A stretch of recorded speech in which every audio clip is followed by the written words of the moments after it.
जय हिंद दोस्तों, हम आप लोगों के लिए मैथ का नया टॉपिक इकाई और दहाई का अंक ज्ञात करना लेकर आ चुके हैं, जिसमें सबसे पहले आप लोगों को जो है इकाई का अंक ज्ञात करना सिखाया जाएगा। इसके बाद दहाई का अंक कैसे ज्ञात करते हैं ये भी आप लोगों को लास्ट तक बता दिया जाएगा। इसमें देखिए क्या है, सबसे पहले हम आप लोगों को इकाई का अंक ज्ञात करना कैसे ज्ञात करते हैं, इसका बेसिक कंसेप्ट क्या है, यह पहली क्लास में आप लोगों को देने का प्रयास कर रहे हैं। देखिए, इकाई का अंक जब ज्ञात करते हैं तो इकाई का अंक किसे कहते हैं। देखिए, तो हम मान लीजिए कोई संख्या लिख देते हैं, जैसे मान लीजिए एक संख्या लिख देते हैं 46 लिख देते हैं, या कोई संख्या लिख देते हैं कितना, हम लिख देते हैं 36 लिख देते हैं, या 365 लिख देते हैं, और आपसे पूछ लेते हैं इकाई का अंक क्या होगा। तो इकाई का मतलब देखिए क्या होता है, किसी भी संख्या में दाईं तरफ से जो पहला अंक होता है उसे ही क्या कहते हैं, इकाई का अंक कहते हैं। जैसे यहाँ पर इकाई का अंक कितना है, 6 है, और यहाँ पर इकाई का अंक कितना है, 5 है। देखिए, दूसरे शब्दों में हम कह सकते हैं कि किसी भी संख्या में 10 से भाग देने पर जो शेषफल प्राप्त होता है उसे क्या कहते हैं, इकाई का अंक कहते हैं। इसका मतलब क्या है कि हम कह सकते हैं कि 46 में किससे भाग दे दीजिए, 10 से। जब 46 में 10 से भाग देंगे तो भाग 4 बढ़ जाएगी, और यहाँ पर जो है घटा लेंगे तो कितना आ जाएगा, 6 आ जाएगा। इसका मतलब इकाई का अंक कितना है, 6 है। इसी तरह से देखिए, यहाँ पर 10 से भाग देंगे तो रिमाइंडर कितना आ जाएगा, 5 आ जाएगा, यानी शेष 5 आ जाएगा। इसलिए इकाई का अंक क्या हो जाएगा, 5 हो जाएगा। उम्मीद है आप सभी लोग समझ गए होंगे। इकाई का अंक का मतलब क्या होता है, दाएं से जो पहला अंक होता है वही क्या होता है, इकाई का अंक होता है। अथवा किसी भी संख्या में 10 से भाग देने पर जो शेषफल प्राप्त होता है उसे ही क्या कहते हैं, इकाई का अंक कहते हैं। अच्छा, इसी तरह से मान लीजिए कह दिया जाए दहाई का अंक किसे कहते हैं, तो दहाई में हम किससे भाग दे देंगे, 100 से। अगर 1000वें अंक की बात की जाए, यानी इकाई दहाई और सैकड़े के अंक की बात कर ली जाए, तो वहाँ पर हम किससे भाग देते हैं, 1000 से भाग दे देते हैं। अब यहाँ पर देखिए, इकाई के अंक का बेसिक कंसेप्ट क्या है, उसको आराम से समझ लेना है। देखिए, जो बेसिक कंसेप्ट है, सबसे पहले हम आपको बताएंगे योग में इकाई का अंक कैसे निकालेंगे, इसके बाद बताएंगे अंतर में इकाई का अंक कैसे निकालेंगे, और इसके बाद बताएंगे आप लोगों को गुणनफल में कैसे इकाई का अंक निकाल लेते हैं। जब इतना आप लोग सीख लेंगे आज की क्लास में, तो इसके बाद हम आप लोगों को सिखाएंगे कि जब पावर हो जाएगी यानी घातें आ जाएंगी तब उसमें कैसे इकाई का अंक निकाला जाता है। तो सबसे पहले देखिए, योग में इकाई का अंक कैसे निकालते हैं। जैसे मान लीजिए हम ले लेते हैं एक संख्या कितना है, एक संख्या ले लेते हैं 48, और दूसरी संख्या कितना ले लेते हैं, हम ले लेते हैं 99। अब कह दिया जाए बताइए इनके योगफल में इकाई का अंक क्या होगा। तो योगफल में इकाई का मतलब देखिए क्या होता है, आप दोनों अंकों को जोड़ लेंगे।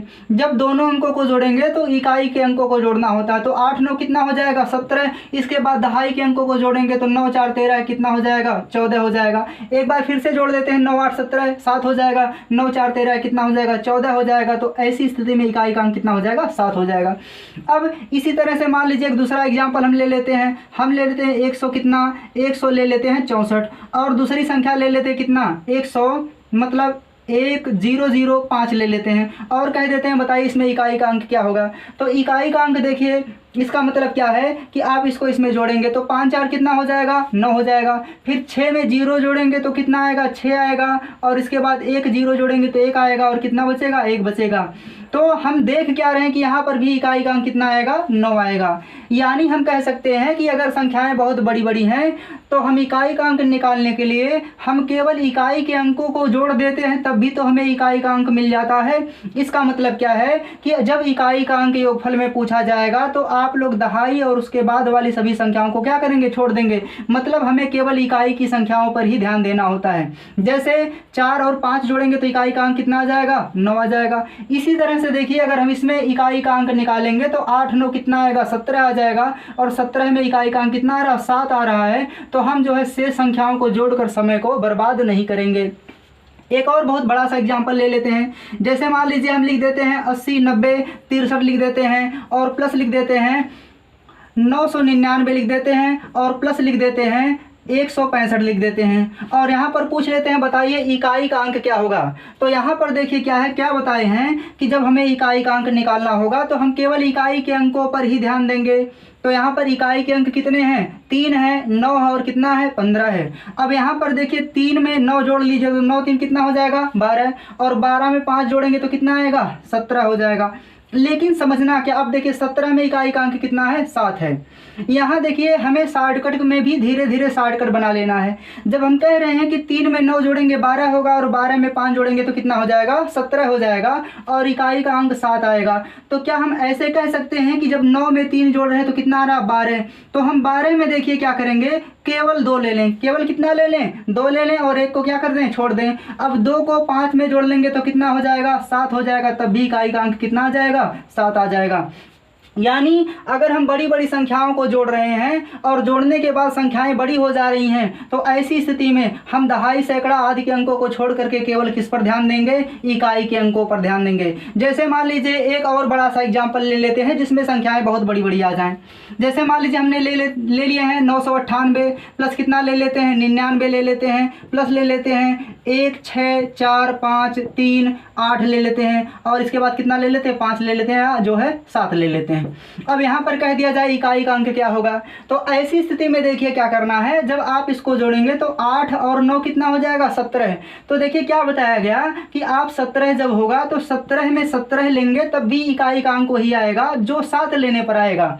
तो ऐसी स्थिति में क्या करना है, आपको इस एक को छोड़ देना है। जब इस एक को छोड़ेंगे तो यहाँ पर हमें कितना लेना, 7। अब यहाँ पर 7 और 7 का क्या कर लेंगे, योगफल निकाल लेंगे। तो 7 7 कितना हो जाएगा, 14 हो जाएगा और यहाँ पर इकाई का अंक कितना हो जाएगा, 4 हो जाएगा।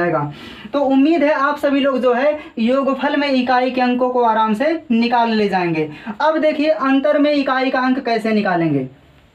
अंतर में देखिए इकाई का अंक निकालने के लिए क्या करना है, जैसे मान लीजिए यहाँ पर एक संख्या दे दी जाए, संख्या कौन सी हो जाए, जैसे हम लिख देते हैं 9 8 7, मतलब 987 लिख दिया जाए और इसमें से कितना घटा दिया जाए, 594 घटा दिया जाए और कह दिया जाए बताइए इसमें इकाई का अंक क्या होगा। तो देखिए इकाई का अंक निकालते समय आपको क्या करना है, अगर आप इसमें से इसको घटाएंगे बेसिक से तो देखिए 7 में से 4 घटेगा कितना आएगा, 3 आएगा और यहाँ पर 18 में से 9 घटाएंगे तो कितना आ जाएगा, 9 आ जाएगा और यहाँ पर 8 में से 5 घटाएंगे कितना आएगा, 3 आएगा। तो यहाँ पर आप लोग देख पा रहे होंगे इकाई का अंक कितना आया है, 3 आया है। तो हमें क्या करना है, जब हमें इकाई का अंक निकालना है तो हम अपना ध्यान केवल इकाई के अंकों पर ही लगाएंगे।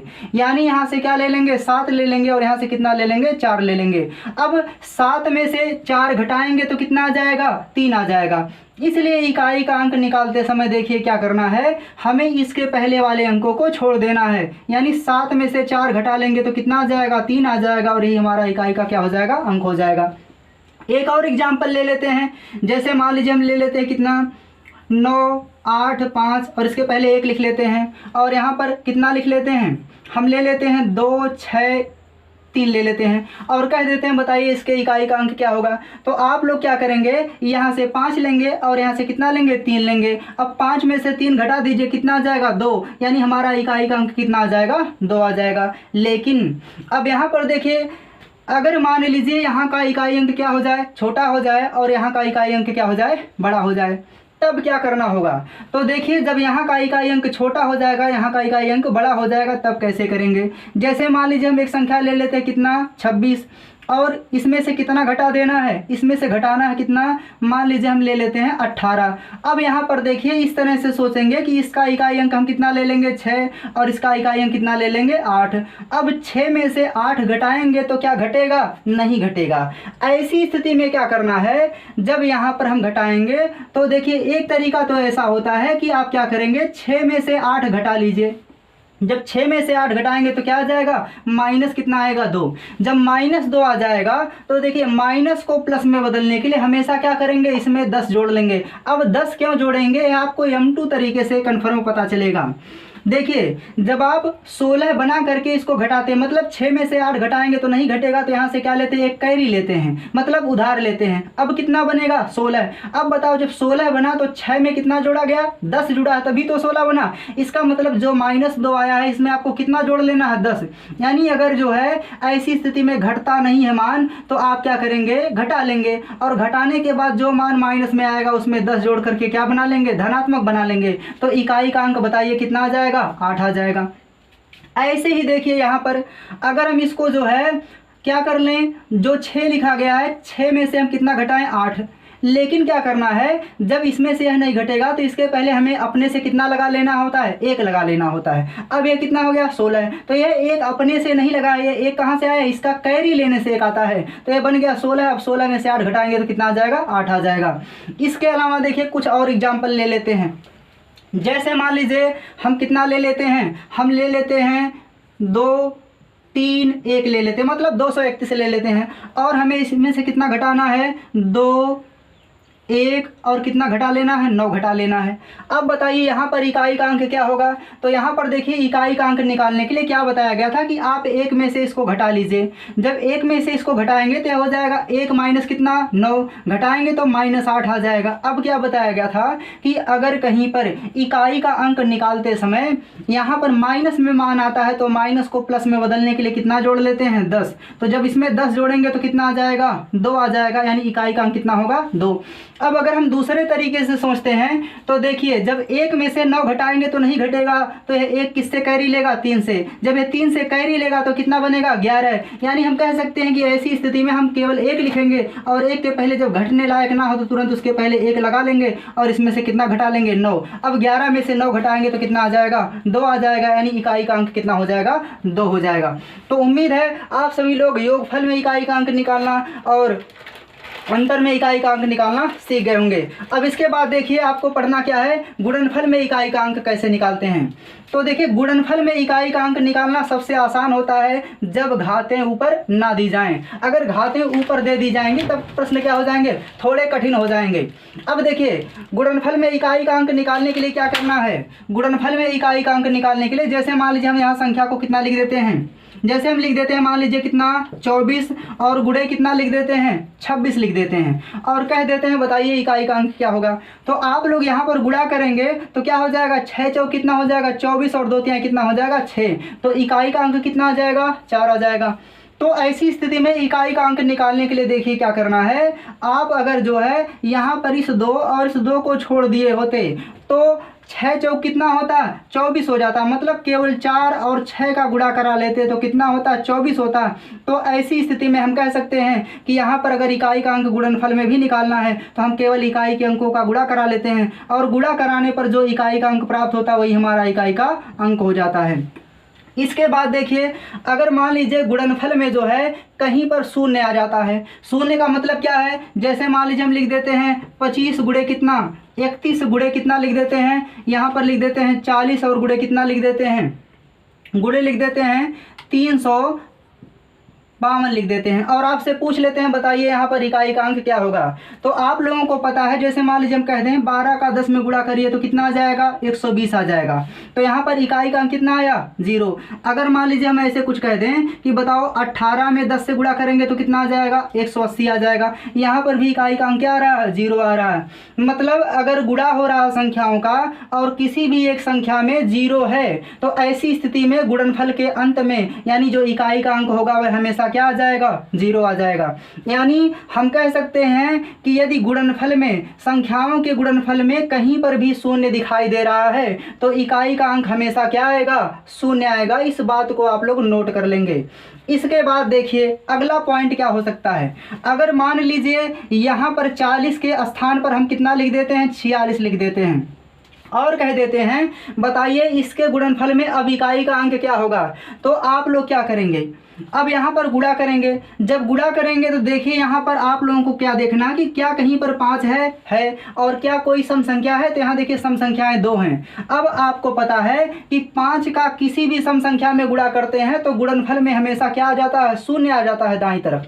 जब दाईं तरफ 0 आ जाता है इसका मतलब हम कह सकते हैं कि यदि संख्याओं के गुणनफल में कहीं भी इकाई का अंक 5 हो जाए और उसके अलावा किसी अन्य संख्या में कोई सम संख्या आ जाए तो उनके गुणनफल में इकाई का अंक हमेशा क्या हो जाएगा। जैसे देखिए यहाँ पर हम लिख देते हैं 5 गुणे 6 तो 5 छक्का कितना हो जाएगा, 30 हो जाएगा। तो इकाई का अंक कितना आ जाएगा, 0 हो जाएगा। तो आपको समझना क्या है कि यदि किसी संख्या का इकाई अंक 5 है और किसी अन्य संख्या का इकाई अंक सम संख्या है तो ऐसी स्थिति में उनका गुणा करने पर इकाई का अंक हमेशा क्या आएगा, 0 आएगा। अब इसको अगर हमें हल करना है तब कैसे करेंगे, तो आप कह सकते हैं 5 एकम कितना होगा, 5 हो जाएगा। अब 1 का 6 में गुणा करेंगे, देखिए यहाँ पर कितना होगा, 5 होगा। अब 5 का 6 में गुणा करेंगे तो कितना हो जाएगा, 30, और 30 में क्या ले लेंगे, 3 को छोड़ेंगे 0 ले लेंगे, और 0 का 2 में गुणा करेंगे तो कितना आ जाएगा, 0 हो जाएगा। इसलिए इकाई का अंक कितना आ जाएगा, 0 हो जाएगा। तो उम्मीद है आप लोगों को 2 पॉइंट समझ में आ गए होंगे। पहला पॉइंट क्या है कि यदि संख्याओं के गुणनफल में किसी भी एक संख्या में इकाई का अंक अगर 0 है तो पूरे गुणनफल में इकाई का अंक क्या आएगा, 0 आएगा। दूसरा क्या बताया गया है कि जैसे मान लीजिए हम यहाँ लिख देते हैं 625 गुणे कितना लिख देते हैं, 313 लिख देते हैं, गुणे कितना लिख देते हैं, 412 लिख देते हैं, और आपसे पूछ लेते हैं इकाई का अंक क्या होगा। तो यहाँ पर देखिए आप लोग देखेंगे 5 तिहाई 15 हो जाएगा, 1 को छोड़ देना, आप 5 दूना कितना हो जाएगा, 10 हो जाएगा, मतलब इकाई का अंक क्या हो जाएगा, 0। यानी दूसरा नियम क्या है कि अगर किसी भी संख्या का इकाई अंक 5 दिखे और कोई अन्य संख्या सम दिखे तो वहाँ पर इकाई का अंक हमेशा क्या होगा, 0 होगा। अब तीसरा पॉइंट देखिए क्या समझना है। तीसरा पॉइंट मान लीजिए क्या है कि अगर कोई संख्या यानी किसी संख्या के अंत में क्या रहे, 5 रहे, और उसके अलावा जो सभी संख्याएं लिखी जाएं सभी के इकाई का अंक क्या रहे, विषम रहे। जैसे यहाँ पर देखिए जो 2 लिखा गया इसको हम कितना बना देते हैं, 7 बना देते हैं। और अब आपसे पूछ लिया जाए कि बताइए इनके गुणनफल में इकाई का अंक क्या होगा। तो देखिए 5 का किसी भी संख्या में गुणा करते हैं और अगर वह विषम है तो इकाई का अंक हमेशा कितना होता है, 5 ही होता है। जैसे देखिए 5 गुणे कितना होगा, 1 तो बराबर कितना आएगा, 5 ही आएगा। 5 गुणे 2 करते हैं तो बराबर कितना आएगा, यानी 5 गुणे 3 करते हैं तो कितना आ जाएगा, 15 आ जाएगा। अगर आप 5 गुणे 5 करेंगे तो कितना आएगा, 25 आएगा। अगर आप जो है 5 गुणे 7 करेंगे तो कितना आएगा, 35 आएगा। यानी आप कह सकते हैं कि अगर हम 5 का किसी भी विषम संख्या में गुणा करते हैं तो इकाई का अंक हमेशा कितना आएगा, 5 ही आएगा। इसका मतलब यहाँ पर हम देख रहे हैं कि क्या किसी संख्या का इकाई अंक 5 है तो यहाँ पर 5 है, और अन्य सभी संख्याएं क्या है, संख्याओं का इकाई अंक विषम है। तो हम कह सकते हैं कि यहाँ पर गुणा करने पर इकाई का अंक क्या आएगा, 5 ही आएगा। अब देखिए अगर आप ऐसे नहीं करना चाहते तो गुणा कराइए। 5 तिहाई कितना हो जाएगा, 15। 15 में इस 5 को लेना है, इसको छोड़ देना है। अब 5 का 7 में गुणा कराएंगे तो कितना हो जाएगा, 35 हो जाएगा। इसलिए इकाई का अंक कितना हो जाएगा, 5 हो जाएगा। उम्मीद है गुणनफल में भी आप लोग इकाई का अंक निकाल लिए होंगे। अगर मान लीजिए संख्या में 0 ना दिया जाए और ऐसी कंडीशन ना बने, इसके पहले 5 और सम संख्या की कंडीशन ना बने, तब इकाई का अंक कैसे निकालते हैं। जैसे देखिए, जैसे मान लीजिए यहाँ पर एक संख्या हम लिख देते हैं 99, गुणे कितना लिख देते हैं, 98 लिख देते हैं, गुणे कितना लिख देते हैं, यहाँ पर लिख देते हैं 96 लिख देते हैं, और गुणे मान लीजिए लिख देते हैं यहाँ पर 93 लिख देते हैं। और आपसे कह दिया जाए बताइए इसके गुणनफल में इकाई का अंक क्या होगा। तो आप लोग क्या करेंगे, देखिए जब गुणनफल में इकाई का अंक पूछा जाएगा तो आपको ध्यान केवल इकाई के अंकों पर देना होता है। यानी हम क्या कर लेंगे, यहाँ से 9 का गुणा किस में कराएंगे, 8 में। जब 9 का 8 में गुणा करा लेंगे तो 72 होगा, और 72 का मतलब हम कितना ले लेंगे, केवल 2 लेंगे और 7 को छोड़ देंगे। अब इस 2 का गुणा किस में कराएंगे, 6 में। जब 2 का 6 में गुणा कराएंगे तो 2 छक्का 12 हो जाएगा, तो इकाई का अंक कितना हो जाएगा, 2 हो जाएगा। इसी तरह से अब 2 का गुणा 3 में कराएंगे तो 2 तिहाई कितना हो जाएगा, 6 हो जाएगा। यानी पूरे गुणनफल में इकाई का अंक कितना हो जाएगा, 6 हो जाएगा। उम्मीद है आप सभी लोग योगफल, गुणनफल